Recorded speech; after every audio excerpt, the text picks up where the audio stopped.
नमस्कार दोस्तों, मैं प्रशांत सिंह एक बार फिर से स्वागत करता हूं आपका। आपने देखा होगा लास्ट वीडियो में हमने बात की थी कक्षा 10 के सिलेबस के बारे में कि सिलेबस में कौन कौन से चैप्टर कितने मार्क्स के हैं और कौन कौन से सिलेबस आएंगे। आज हम उन्हीं में से एक बहुत ही इंपॉर्टेंट चैप्टर की शुरुआत करेंगे जिसमें हम आपको बेसिक से मॉडरेट लेवल तक लेकर जाएंगे। धीरे धीरे आपको सिखाएंगे कि आपको कैसे करना है, कहाँ तक करना है और कितना करना है। अगर आपने ये सब कर लिया तो आप किसी भी एग्ज़ाम में 99% तक हर क्वेश्चन कर जाएंगे।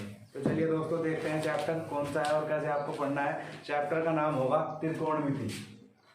इंग्लिश में बात करें तो हम इस चैप्टर को बोलेंगे ट्रिग्नोमेट्री।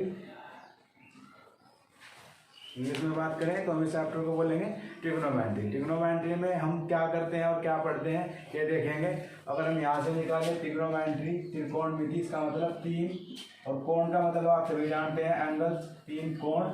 और मिति का मतलब होता है मापना, मतलब जिसमें हम तीन कोणों को मापते हैं उसके अंतर्गत त्रिकोणमिति पढ़ी जाती है। यानी कि हम तीन कोण कहाँ पर मापते हैं, एक ट्रायंगल में, एक त्रिभुज में। और त्रिभुज भी हमें कौन सा लेना है, समकोण त्रिभुज। समकोण त्रिभुज का मतलब जिस त्रिभुज में एक कोण 90 डिग्री होता है उसे हम समकोण त्रिभुज कहते हैं। तो त्रिकोणमिति हम पढ़ेंगे समकोण त्रिभुज में। अब त्रिकोणमिति पढ़ने से पहले आप सबके दिमाग में आया होगा कि हम त्रिकोणमिति पढ़ते क्यों है और किस लिए पढ़ते हैं, कहाँ त्रिकोणमिति का प्रयोग होता है। अब मैं आपको प्रयोग के बारे में बता देता हूँ कि प्रयोग इसका कैसे होता है। जैसे आप कभी गए होंगे, आपने कुतुब मीनार देखा है। कुतुब मीनार एक बहुत ही ऊंची हाइट तक है, बहुत ही ऊंचा होता है, लगभग ऐसे करके एक कुतुब मीनार होगा। अब ऐसे तो होगा नहीं कि आप कुतुब मीनार को उसके ऊपर चढ़े और आपने माप लिया, या आपके पास कुछ मापने का यंत्र ही नहीं है तो आप कैसे मापेंगे। तो अगर आपने त्रिकोणमिति पढ़ रखी है तो आप कुतुब मीनार की हाइट माप सकते हैं वहीं पर खड़े खड़े, और कुछ ही सेकंडों में आप कैलकुलेट कर बता देंगे कि कुतुब मीनार की हाइट कितनी है। किसकी मदद से, त्रिकोणमिति की मदद से। आपको बस करना क्या होगा, आपको ये पता करना होगा कि आप खड़े कितनी दूर है कुतुब मीनार की बेस से, कुतुब मीनार के आधार से आप कितने दूर खड़े हैं ये आपको पता हो। और दूसरा, आपने कितने डिग्री एंगल पर अपनी आंखें, कितने डिग्री के एंगल पर आपने अपनी आंखें ऊपर की तरफ उठाई है जिससे कि आप कुतुब मीनार की चोटी को देख पा रहे हैं। अगर आप ये दो चीज़ पता कर लेते हैं तो आप निकाल लेंगे कुतुब मीनार की ऊंचाई को। पहला प्रयोग एक ही। दूसरा, जैसे आप कहीं एक मकान पर खड़े हैं, काफी ऊंचा आपका मकान है, ये आप इसकी छत पर खड़े हैं और यहाँ से ऐसे करके एक नदी बह रही है। आपने देखा कि नदी काफी चौड़ी है, और उसके दूसरी ओर एक छोटा सा मकान और है। यहाँ पर एक गमला भी कुछ रखा हुआ है, और आपके दिमाग में आया यहाँ पर खड़े खड़े, हमने खड़े खड़े सोचा कि क्यों ना इस नदी की हाइट पता कर ली जाए, कैसे हो, कितनी होगी। तो उसके लिए भी आपको जरूरत पड़ेगी आपकी हाइट कितनी है इस चीज़ की।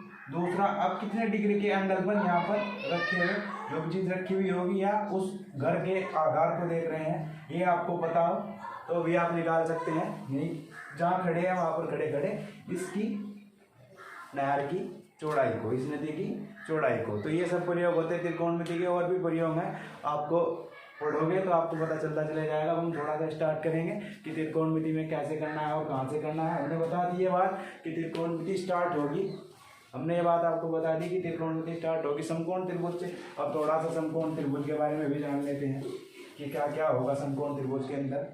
ये ऐसे करके बनाएंगे, चाहे ऐसे हो, और दूसरा चाहे हम ऐसे भी बनाएंगे।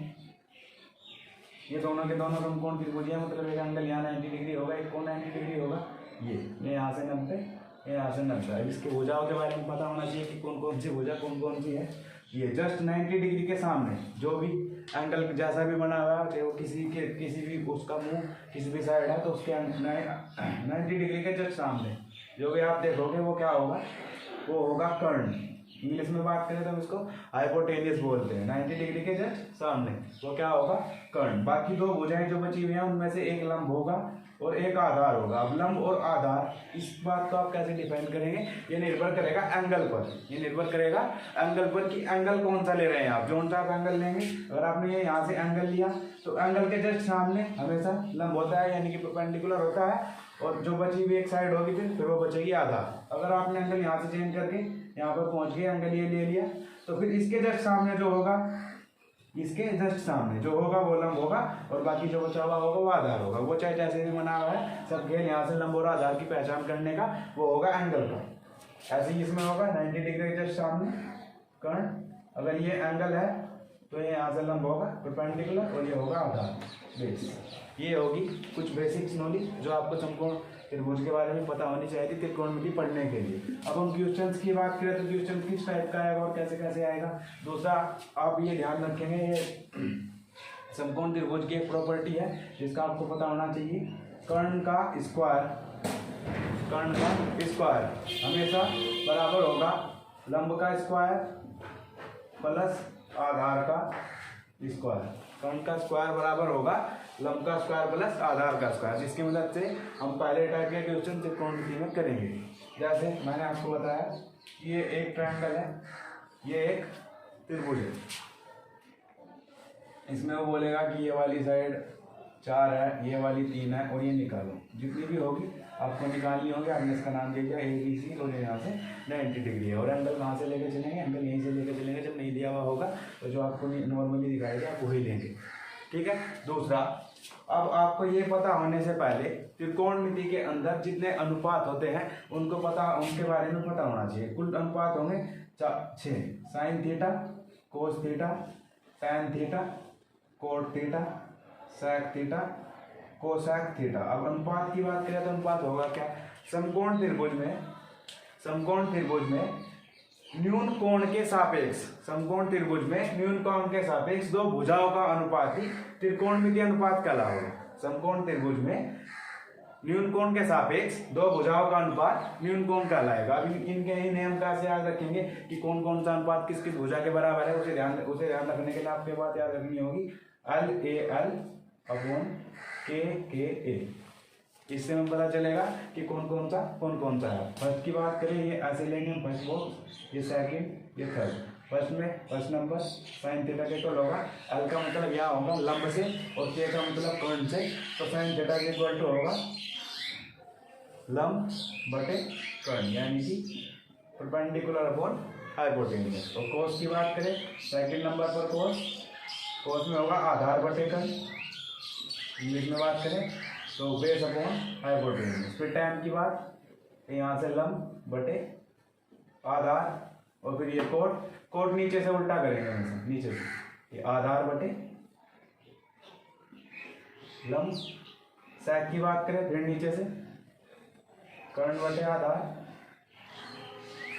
और कोसेक की बात करें फिर नीचे से कर्ण बटे लंब। ये होंगे अनुपात जिनकी मदद से हम निकालेंगे इस त्रिभुज में किसी एक भुजा को जो कि AC है। अब हमने देखा कि ये लंब है, लंब L मिला हमें 4, फिर देखा नीचे वाला आधार होगा A जो कि 3 है, और हमें निकालना क्या है, ये क्या है, कर्ण यानी कि K। अगर हम भुजा में बात करें तो हमें AC निकालना है। फिर ये त्रिभुज है ABC, त्रिभुज ABC में हमने देखा ये कर्ण है, तो कर्ण का स्क्वायर पाइथागोरस प्रमेय जब नहीं लिखी जिसका नाम होगा पाइथागोरस। ये पाइथागोरस प्रमेय से कर्ण का वर्ग यानी AC का वर्ग बराबर होगा AB का वर्ग प्लस BC का वर्ग, जिसकी मदद से हमें BC निकालें। ये यहाँ पर दिख नहीं रहा है, मैं लिख रहा हूँ AC का वर्ग इज इक्वल टू होगा BC का वर्ग प्लस AB का वर्ग। अब AC तो निकालना है, BC देखा, हाँ BC की बात करें तो 3, AB की बात करें तो 4। अब 3 का वर्ग, 3 का वर्ग, 3 का स्क्वायर जो कि होगा 9 और 4 का स्क्वायर 16, दोनों को प्लस करने पर मिलेगा 25। AC का स्क्वायर इज इक्वल टू 25। अब हम AC निकालें, AC स्क्वायर रूट 25 और स्क्वायर रूट किसका 25 होता है, सबको पता है 5 का। तो इससे हम निकाल सकते हैं कि यहाँ से 5 होगा, जो भी होगा centimetre metre, AC is equal to 5 centimetre. ये फर्स्ट टाइप के क्वेश्चन आप इसमें करेंगे। ये पहले टाइप के क्वेश्चन आपको देखने को मिलेंगे, और भी टाइप्स होंगे जिन्हें हम अपनी आने वाली नेक्स्ट वीडियो में देखेंगे। अगर आपको वीडियो पसंद आई हो, आपको हमारा बताया गया कॉन्सेप्ट अच्छा लगा तो वीडियो को लाइक करें, शेयर करें और साथ ही साथ चैनल को सब्सक्राइब भी करें।